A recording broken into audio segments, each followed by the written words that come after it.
का आगाज रड़का, युग बदलने की तैयारी, अब जीत उसी की होगी जिसका संघर्ष है जारी।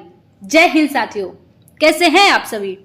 मैं नेहा एक बार फिर से स्वागत करती हूं आप सभी का आपके अपने परिवार में। साथियों, हम लोग इस क्लास में हिंदी का प्रैक्टिस सेट करते हैं।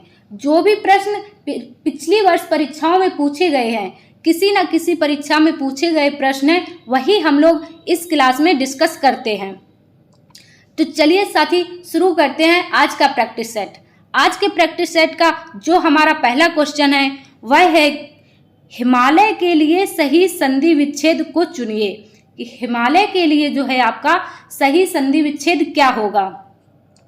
हिम प्लस आलय होगा, या फिर आपका हिम प्लस आलय होगा, या हिम प्लस अलय, या फिर हिमा प्लस आलय। तो देखिए इसका जो आपका सही आंसर रहेगा, इसका सही आंसर रहेगा ऑप्शन 2, हिम प्लस आलय। मतलब आ प्लस बड़ा आ, छोटा आ प्लस बड़ा आ मिलकर क्या बनेंगे आपके, बड़ा आ। ठीक, तो इसमें कौन सी संधि है आपकी, दीर्घ संधि, दीर्घ स्वर संधि। ठीक, हिम प्लस आलय। इसके बाद जो अगला क्वेश्चन है आपका, स्त्री के लिए सही पर्यायवाची वाले शब्दों को चुनिए। जो स्त्री के लिए हैं सही पर्यायवाची वाले शब्दों को चुनिए। ठीक, तो कौन से हैं आपके, त्रिया वनिता नारी, या त्रिया धनिया नारी, या त्रिया पनिता नारी, या फिर प्रिया वनिता नारी। तो इसका जो सही आंसर रहेगा आपका ऑप्शन 1, त्रिया वनिता नारी। अब आप जानते हैं त्रिया जानते हैं किसको कहते हैं। त्रिया उस महिला को कहते हैं जो ज़्यादा लड़ाकी होती है, जो ज़्यादा लड़ने वाली होती है, उन महिलाओं को त्रिया कहते हैं। ठीक है ना। ठीक, इसके बाद जो अगला क्वेश्चन है आपका, कि व्यभिचारी भाव को संचारी भाव कहने का कारण है। जो व्यभिचारी भाव को संचारी भाव कहने का कारण क्या है।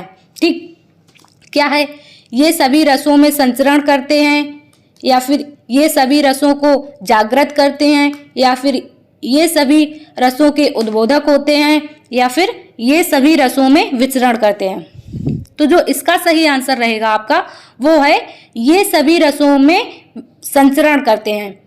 क्या करते हैं, संचरण करते हैं। ठीक, यदि आपसे पूछा जाए कि संचारी भाव की संख्या कितनी है, तो कितनी है आपकी संचारी भावों की संख्या। संचारी भाव की संख्या होती है आपकी 33। क्लियर। अब इसके बाद अगला जो क्वेश्चन है आपका, बकरी शब्द का पुल्लिंग क्या है। जो बकरी होती है ना, बकरी शब्द का पुल्लिंग क्या है। देखो, भेड़ तो होगा नहीं, नर बकरिया क्या होता है, नर बकरिया भी नहीं होगा, बकरिया तो बकरी को ही बोलते हैं। तो जो इसका सही आंसर रहेगा वो रहेगा आपका ऑप्शन नंबर 4, बकरा जो है बकरी का पुल्लिंग है। ठीक, इसके बाद जो अगला क्वेश्चन है आपका, कन्नौजी हिंदी किस उपभाषा की एक बोली है। किसकी है, पूर्वी हिंदी की, पश्चिमी हिंदी की, राजस्थानी हिंदी, या पहाड़ी हिंदी। तो ये है आपकी कन्नौजी हिंदी किसकी है, पश्चिमी हिंदी की। किसकी, पश्चिमी हिंदी की। अब देख लीजिए पश्चिमी हिंदी की कौन कौन सी उपबोलियां हैं। पश्चिमी हिंदी की 5 उपबोलियां हैं। कौन कौन सी, ब्रज, बुंदेली, खड़ी बोली और बांगरू। कौन कौन सी, ब्रज, बुंदेली, खड़ी बोली, बांगरू और एक आपकी कन्नौजी। ठीक, बात करें पूर्वी हिंदी की, तो पूर्वी हिंदी की 3 उपबोलियां हैं। कौन कौन सी, अवधी, बघेली और छत्तीसगढ़ी। ठीक, बात करें राजस्थानी हिंदी की, तो राजस्थानी हिंदी की है मालवी, मेवाती, मारवाड़ी और जयपुरी। इसके बाद पहाड़ी हिंदी की बात करें तो पहाड़ी हिंदी की है कुल्लुई, कुमाऊनी और गढ़वाली। ठीक, इसके बाद जो अगला क्वेश्चन है आपका, उसने पढ़ लिया होगा कैसा वाक्य है।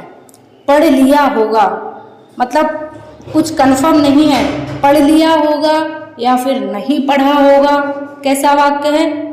तो इसमें आपका संदेह है। क्या है, संदेहवाचक वाक्य, पढ़ लिया होगा।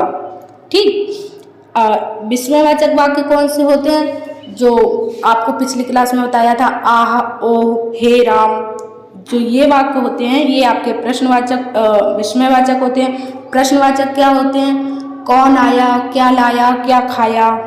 आज्ञावाचक जाओ मेरे लिए गिलास पानी लेकर आओ, ये चीज़ यहाँ से वहाँ उठा कर रखो, ये सब आज्ञावाचक होते हैं। ठीक, तो जो इस क्वेश्चन का आपका सही आंसर रहेगा ऑप्शन 2 संदेहवाचक। ठीक, इसके बाद अगला क्वेश्चन है, हरिपद कोमल कमल से जो सबको सुख देत पंक्ति किस अलंकार का उदाहरण है? तो इसका जो आंसर आपका सही रहेगा वो रहेगा ऑप्शन ए उपमा। देखिए जहाँ पर भी आपको सा, सी, से, सरिस ऐसे शब्द दिखाई दें वहाँ पर आपका उपमा अलंकार होता है। अनुप्रास में क्या होता है? जहाँ पर आपके एक ही वर्ण की बार बार आवृत्ति होती है वो आपका उपमा अलंकार होता है। उत्प्रेक्षा में क्या होता है? उत्प्रेक्षा में आपका उपमेय में उपमान की संभावना होती है, वहाँ पर आपका उत्प्रेक्षा अलंकार होता है। ठीक, इसके बाद जो अगला क्वेश्चन है आपका, चतुर विद्यार्थी से प्रश्न पूछो वाक्य में विशेषण है।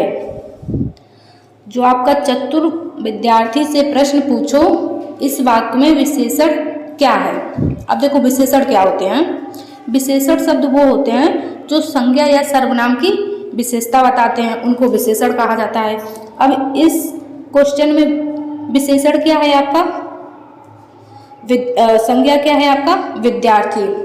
क्या है संज्ञा? विद्यार्थी। अब विद्यार्थी की विशेषता क्या है? कि वो चतुर है। तो इसका आंसर क्या हो जाएगा आपका? ऑप्शन 2 चतुर। जो चतुर शब्द है ये आपका विशेषण है। क्लियर? इसके बाद जो अगला क्वेश्चन है आपका, चंद्रगुप्त नाटक के रचयिता कौन है? चंद्रगुप्त नाटक है, इसके रचयिता कौन है? तो इसका जो आंसर सही है आपका ऑप्शन 2 जयशंकर प्रसाद।